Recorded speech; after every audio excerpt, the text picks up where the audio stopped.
Hello, hello, hello. Welcome. Welcome to Live with Bluegrass Pride. Joining you today from both Portland, Oregon and a kitchen in London, England. Welcome to my rainy island home.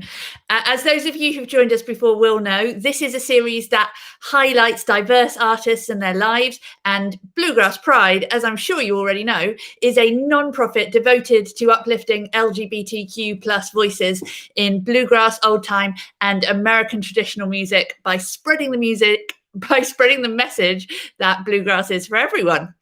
My name is Emma John, and as I said, I'm sitting in a kitchen in London, England, because honestly, if I came to you from any other room in my apartment, you wouldn't be able to see my face. It's so dark here. It's absolutely pouring with rain outside. It's cloudy. It's miserable. So wherever you are, I hope the weather is better for you right now. I am, as ever, thrilled to have this chance to sit down with a great musician, hear some fantastic music, and find out more about the person playing it. Before we begin, can I just encourage you to donate to this series? You can donate at bluegrasspride.net/showcase. The link will be appearing right now. Donations directly help to increase pay to musicians during these challenging times. And they also help Bluegrass Pride to continue hosting events like this. And you can, if you're not already a member of Bluegrass Pride, please, can I encourage you to become one? You can buy a season pass for $25 a month to these series of concerts, and that will also include your Bluegrass Pride membership. Now, straight on to meet our artist today, fiddler Annie Staninec. Annie is a truly versatile and virtuosic performer who is passionate about old time and bluegrass, but she's a master of any number of root styles. And not only does she record her own albums, but she has toured with everyone from David Grisman to Town Mountain, from Mary Gauthier to Kathy Kallick. Let's say hello to Annie right away. Annie, are you there in Portland, Oregon? Hi, great to see you, Emma. Hi. Welcome. See, it does look brighter and nicer where you are right now. Yep, it's 79 degrees and sunny here in Portland. It's like this year round. I mean, I was going to say, I feel like if any part of the United States should really sort of feel my pain about consistent rain, I feel like Portland and Seattle are the places. So used to rain. yeah, we have a kinship. Now, I want you to tell us a little bit before we start. You're sitting there with John Cale. Hi, John. Hello. And you two have been playing weekly gigs at your local pub. Well, I say pub because I'm British. Do you call it a pub? Yes, we do. Yeah, I call it a pub. It There definitely, you go. yeah, I don't know. I think partly it just really, part of the reason we love it is that it has that kind of family vibe that we loved so much in the pubs when we went to the UK and Ireland and toured around there. And the Muddy Rudder pub in Selwood neighborhood here in Portland, where we used to play in person all the time, has that same kind of really friendly neighborhood vibe, and families gather and watch music and eat dinner, and there's music like, I don't know, most days of the week, I think, there. So we've been doing live stream shows on their Facebook page since, I don't know, last April, maybe, every single And week. is there a rule that, the audience have to turn up to these live streams with a foaming pint of ale so that they really get the impression of it? Excellent idea. There will be now. Yes, I think now that you've mentioned it, yes. Though I've always volunteered to bring a foaming pint of ale and so I'm just. That's right. You encourage them on the show. You always have a I always have a pint. cheers. Yeah. Yes. There's always a toast. Annie, you have been playing fiddle since you were old enough to hold a fiddle.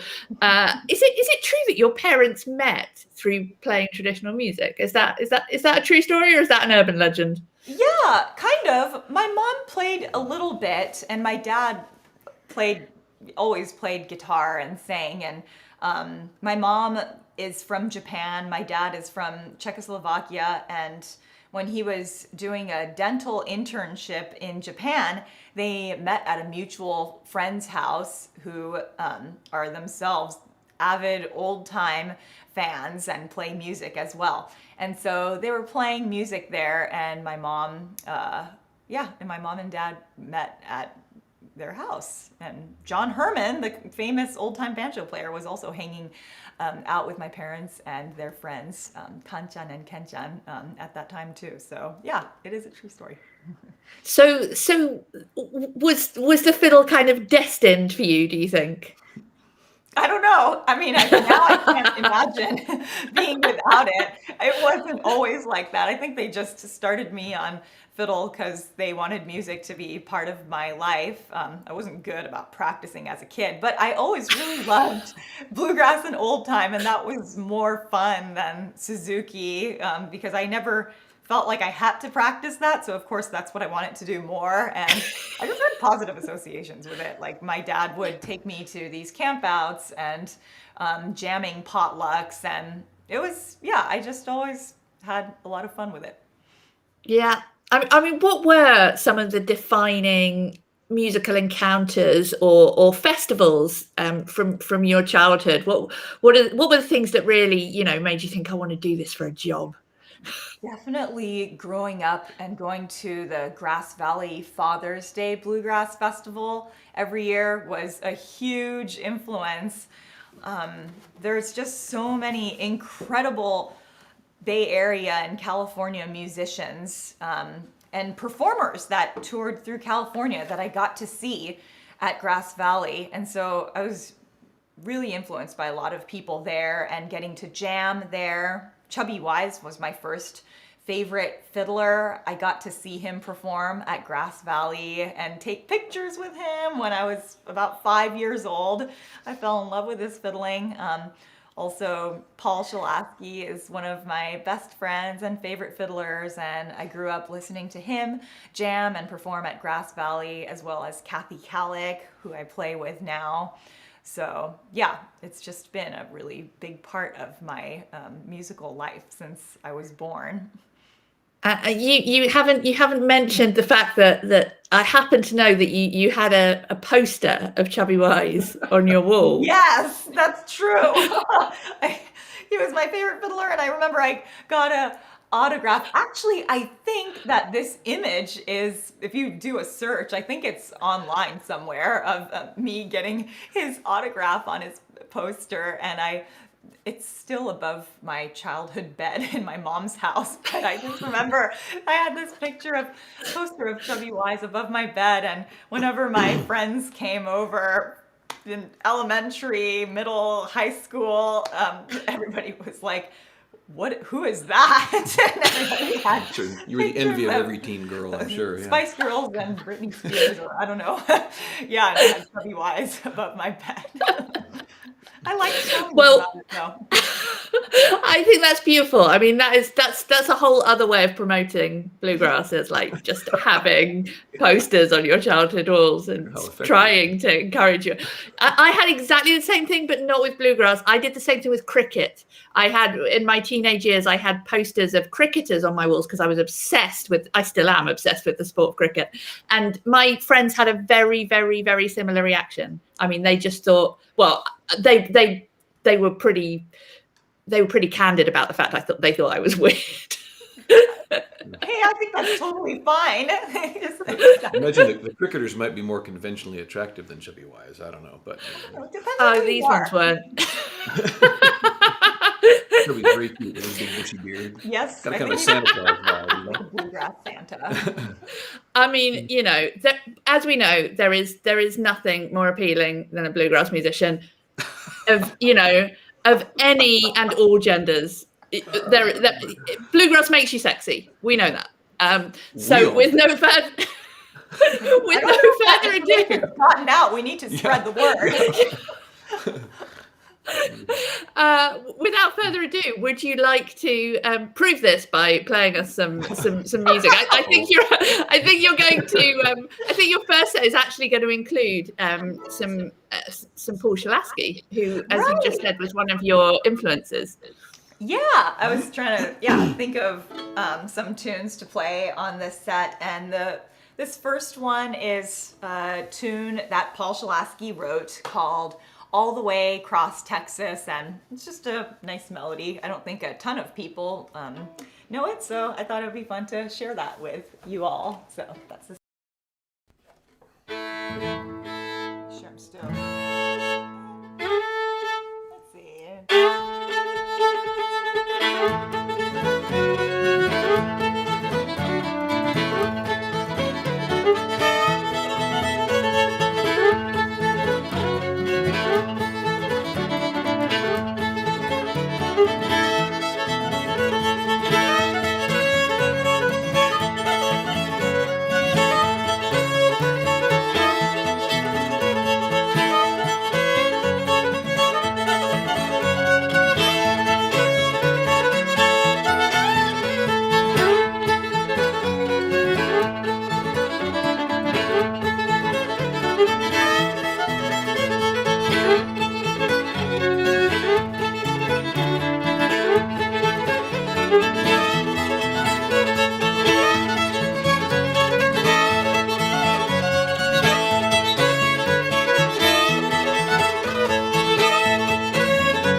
That was fun. Yeah, it was. Thank you.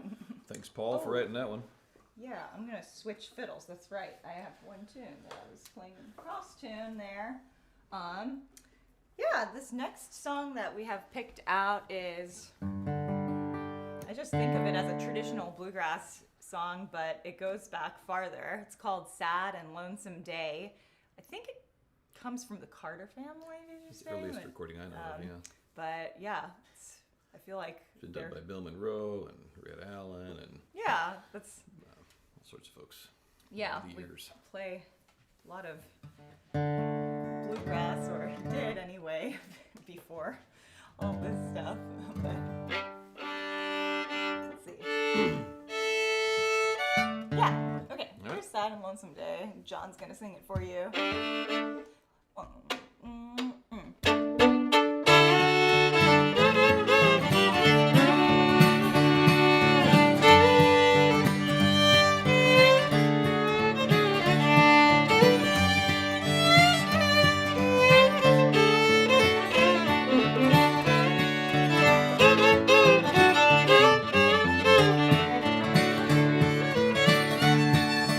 It's been a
Amazing. Fantastic. Can I just ask, how do you take a song called Sad and Lonesome Day that has some of the most miserable lyrics in existence and make it so much fun?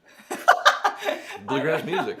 It's just really fun to play. That's a good question. I don't know. There's something it is interesting. I don't really understand how it works. Something about like because I really, really love the sad songs, and there's something kind of cathartic about just I don't know, like letting it all out. There's I can't explain it. I haven't been able to put it into words, but sometimes the saddest songs sort of feel the best to play or bring me the most joy, and the way it sounds too is kind of joyous in a way. It's interesting. It's mixed with a lot of blues too, and I love that kind of, I don't know, tension or interaction, I guess, between sort of the happy and the sad. It's interesting. I mean, you have mastered, as we've said, all sorts of different forms of fiddle and roots music. Is bluegrass the weirdest? There's a question. Well, it's Certainly tracks the weirdest. I don't know how to answer that because I feel like if you know where to look, you can find some pretty strange stuff in every little subculture. So I think I'm probably the most familiar with bluegrass culture, and I mean that feels funny coming from me anyway because I grew up in San Francisco, so it's not like I grew up in the Southeast where it sort of originated, but still, I guess if I said it was the weirdest, I feel like it would only be because I've been around it the most, and I've just we've met a lot of interesting characters and had a lot of fun adventures through bluegrass for sure. It's just sort of such a fascinatingly sort of like you said, there's such a weird conflict between some of the content and some of the jaunty way it often sounds, but also, you know, it's got such strange, peculiar histories to it, and some frankly deeply disturbing kind of ballads and stuff. I mean, do you come across that in your other forms of traditional music that you play? Is that common to all forms, or is that just peculiar to us? Well, I can't really answer that question super accurately because like one of the types of music that I do play often is also Cajun music. I'm in a Cajun dance band in the Bay Area. We haven't played for like over a year now, obviously, but they sing in Cajun French, and I don't understand the lyrics, so I don't know. But I think that a lot of bluegrass is also influenced by Irish music, and so I think that like the storytelling culture has definitely kind of crossed over from Ireland to bluegrass, and I think there's probably lots of ballads about heartbreak and death and murder in traditional Irish music as well. So yeah, you've toured Ireland, haven't you? You've played over there. We have, yes. We went twice, and played at a couple of really fun festivals there, including, what is it called? The Ulster American Folk Park is the name of the venue, and they have a bluegrass festival there. It's not just bluegrass, but it's American music. And we've also played the Dunmore East Festival in Ireland. So yeah, we've been there. And since Ireland is one of the great ancestral homes of fiddle playing, what is it like going there as, you know, someone from North America who's grown up learning old time tunes and all this kind of thing? What kind of reception do you get? some of the warmest, sweetest, friendliest people who insist on buying you pints of Guinness. And I don't drink at all, so John got to have mine, and he was very happy. Yeah. But yeah, the reception is just incredible. It was really, really fun to meet so many amazing musicians and kind of, exchange tunes and stories about the music. And it was really interesting to see the parallels and differences between the kind of musical cultures that I was used to over here in the States versus like their etiquette and culture in Ireland with their own traditional music. What were the biggest differences that stuck out? Well, one of the things was how respected songs were, especially when someone was like, you would go into a pub that was just full of people yelling and talking, and there would be this really lively session going in the corner with anywhere from 3 to 12 people or something, and the whole thing would be so loud and so fun and festive. As soon as somebody started singing, everybody hushed each other so that everybody could listen to this person singing. And we saw this throughout Ireland, and people would shush each other if someone was talking. So something about the song was like different from instrumental tunes. And we'd never seen anything like that over here. Like if you shushed someone for talking over someone singing in a bar here, a drunk person in a bar, maybe I'd get punched. Not a good idea. So that was really interesting. And I even asked a couple of people why that was. And people weren't completely sure, but they were guessing, like, I don't know, there's been a lot of oppression in Ireland. And one of my friends kind of had a theory that maybe songs were one of the ways that people would pass messages along to each other, like secretly. And he wasn't sure, but that was like one of his theories. But it's just interesting. Well, that's fascinating. Well, I think we're gonna get a little bit of a taster of some Irish fiddling from you. Before you do your second set, just a reminder to people watching. Welcome. Please do donate at bluegrasspride.net/showcase, or please do buy a season pass for $25 a month. It includes membership of Bluegrass Pride. Everything you give helps us to keep doing events like this, and doing events like this is how we are supporting musicians. And so we just really encourage you to do that as you enjoy the music. So over to Annie and John.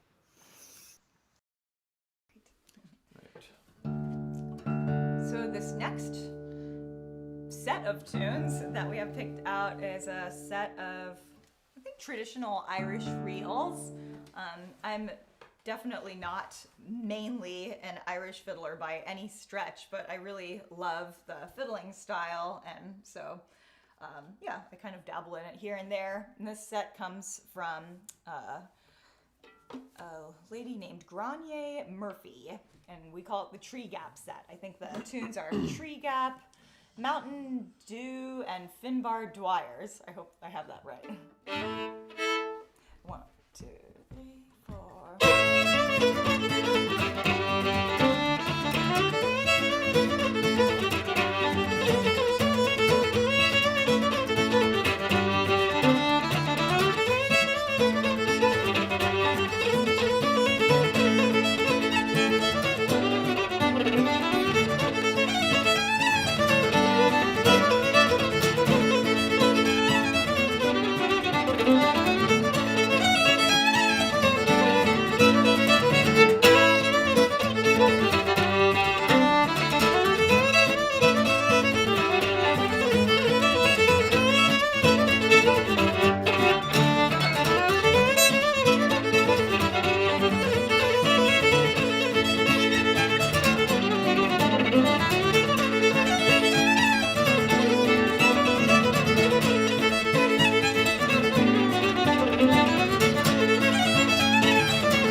That's fun. All right. Key gap. Get back in tune here.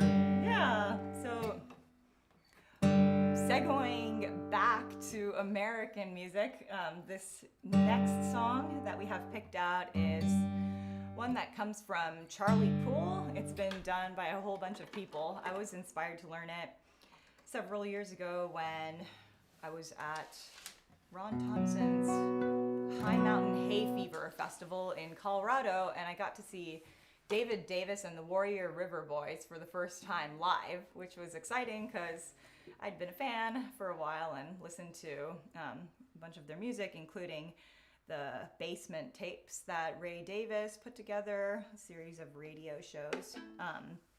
And they had just come out with an album that was all Charlie Poole covers, and they did this one called the Milwaukee Blues, and I couldn't get it out of my head after I heard them do it, so I thought I should learn it. Yeah.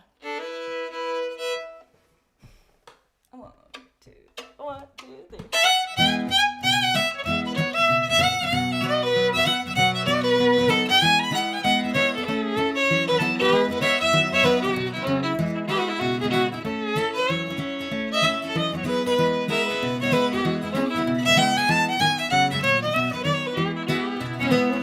Oh, one Tuesday morning, it looked like rain around the curve. Come a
Whoop!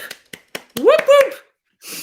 That was again great fun. I mean, you're just bringing a lot of joy to this little dark kitchen in London, and I hope to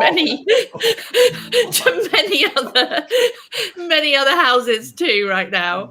Annie, you're not just a performer; you're a really prolific teacher, and we know how important to this music that the kind of the involvement of everyone, the fact that it's a community, it's a society of people who play and pick, not just people who listen.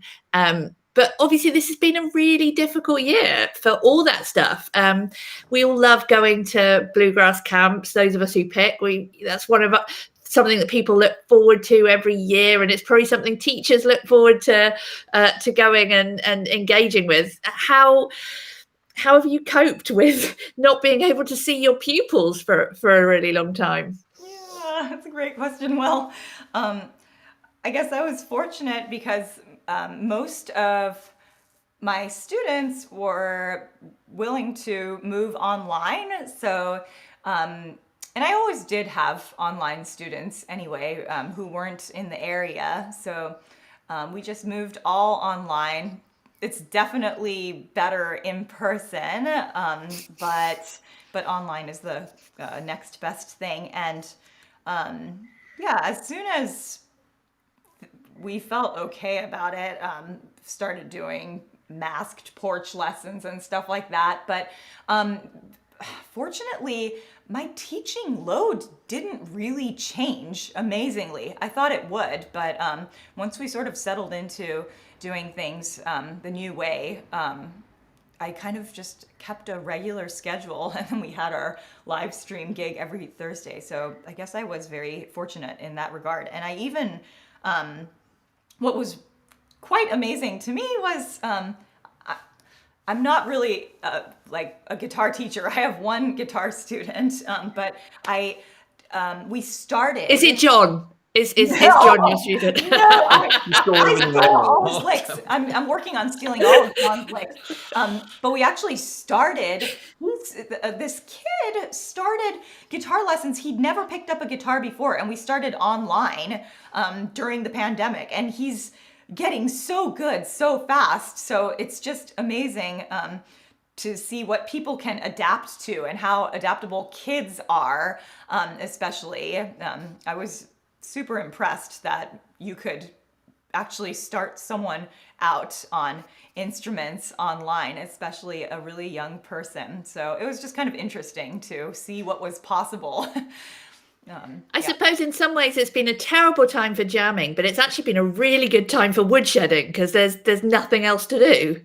Right. Yes. Our friends who own music stores and do instrument repairs were saying that their business has been just fine or even increased last year because everybody was like, well, I can't go out and see all my friends, but I can practice and play music on my own. So people were... Well, it's like all those people wanting to get really, really fit in lockdown and really buff, so they can kind of emerge 6 months later, a new person just looking, totally different. You can do the same with your bluegrass playing. Yeah. We all had big plans, didn't we? Yes. You said you were working on your COVID-19. Yeah, my COVID-19. That's another issue. Snacking in place. John thought we were supposed to snack in place. That's what they said. But also you took advantage of this year to finally write that book. That's right. That is one thing. Yes. A lot of things have not changed except for moving online. But I did. Yes, I've been procrastinating forever on twin fiddling, a bluegrass twin fiddle book that I've been slowly working on. And I said, okay, there's no excuse.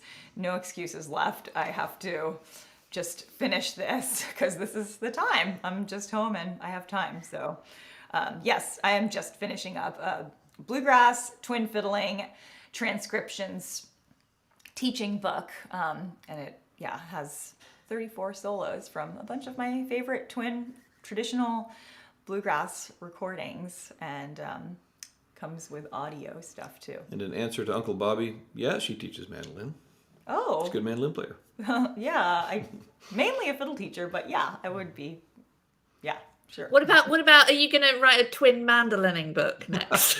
is that even possible? Twin Yeah. mandolining. Scratch out fiddle. I don't know. The problem with that, yeah, I'd have to like start doing tab. I do regular music, but I think a lot of mandolin players read a lot of tab. But yeah, there's no reason why you couldn't. Maybe Twin fiddle is such a wonderful, like, amazing thing, both to play and to listen to. I mean, it's pretty much my favorite way to fiddle, I think, is is to be playing twin with somebody. What have been your best twin fiddle experiences? You've played with so many people. Oh, it's really hard to narrow it down, but a couple of favorite moments, I guess, that kind of stand out. Well, of course, Paul Shalaski is one of my favorite people to twin with, and we've spent many hours at the Grass Valley Bluegrass Festival twinning on Stanley Brothers songs and jams. And now I can't remember exactly what year it was, but it was the centennial of Bill Monroe's birth several years ago, and I was called to play. There were a bunch of shows happening in honor of that milestone, and so I was called to play a gig twin fiddling with Paul Shalaski with Peter Rowan for that, and that felt pretty amazing to me because that was kind of like playing with to get to play with a first generation bluegrass boy is very special because I grew up listening to Peter. He's one of my heroes. So that was definitely a highlight. And also getting to sit in with Peter Rowan up here at the Columbia Gorge Bluegrass Festival a few years ago and twinning with Blaine Sprouse, who played on every bluegrass person's record. He twinned with Kenny Baker, who's another fiddling hero of mine. So that just felt very special to be close to kind of such bluegrass royalty to me. So. And that's another thing that's great about bluegrass is this generational legacy it has, that it's just always going to keep on rolling because there'll be people in future who say, I got to play with Annie Staninec back in the day. So what's going to be in your next set? What is in her? Oh, that's right. Yes. I wanted to include a Cajun influenced tune. So yeah, I really, one of the things that I've missed most is playing for the Cajun Zydeco dances in the Bay Area with my friend Andrew Carrier, who's this awesome accordion player and singer. So yeah, I have one picked out that kind of reminds me of that. It's not a traditional Cajun tune, but I think it was definitely highly influenced by Cajun music because it's called Herman Howe's Bayou. Andy Statman wrote it, and yeah, it just really evokes images of the dances that I used to play so much a couple of years ago. So yeah, that's our next tune here.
I'll never get tired of playing that one.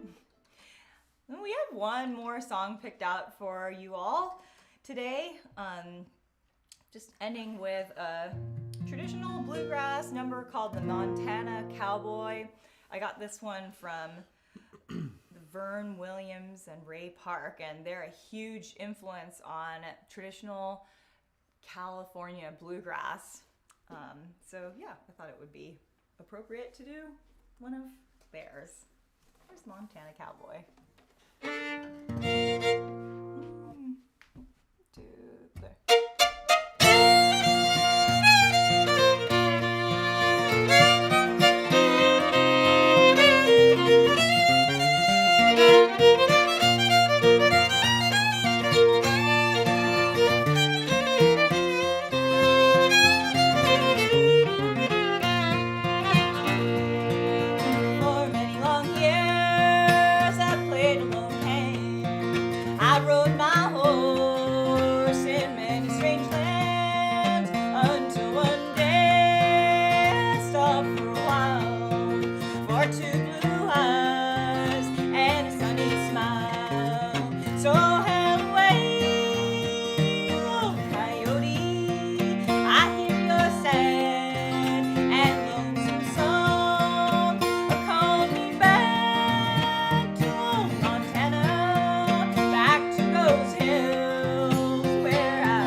Wonderful. Thank you so much, Annie and John. That was just a delight, an absolute delight.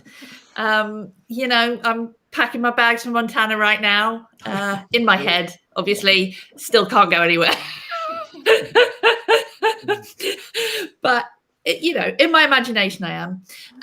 So everyone listening and who's been enjoying this music, just one more reminder that this is a really great time to tip your band and to donate to our wonderful Bluegrass Pride Showcase series, or to become a member of Bluegrass Pride and pick up the season pass, which is $25 a month, and which is a really great way to support all the musicians who have been just keeping us so happy during the past year and providing amazing evenings like this.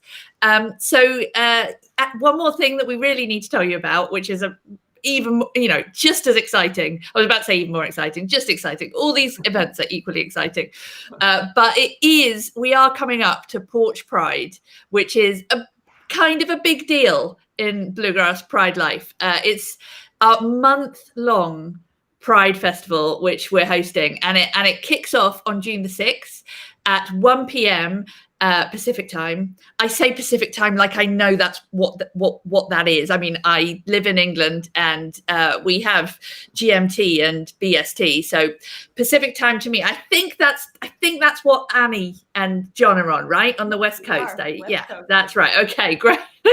You guys have so many time zones. We just have the one. Anyway, Porch Pride will kick off June the 6th at 1 p.m. Pacific time with a special live edition of Live with Bluegrass Pride, which is going to feature the father of queer country, Lavender Country. So please join us for that, because that will be very exciting indeed. And until then, we must say one more thank you to the amazing Annie Staninec and John Cale. And thank you so much for having us. It's an honor. Thank you so much for inviting us to Portland, Oregon. And we hope to see you soon. We hope to see all of you who have been watching soon. And just go well. Have a great week. And we'll see you for more music soon. Bye, everyone. Bye.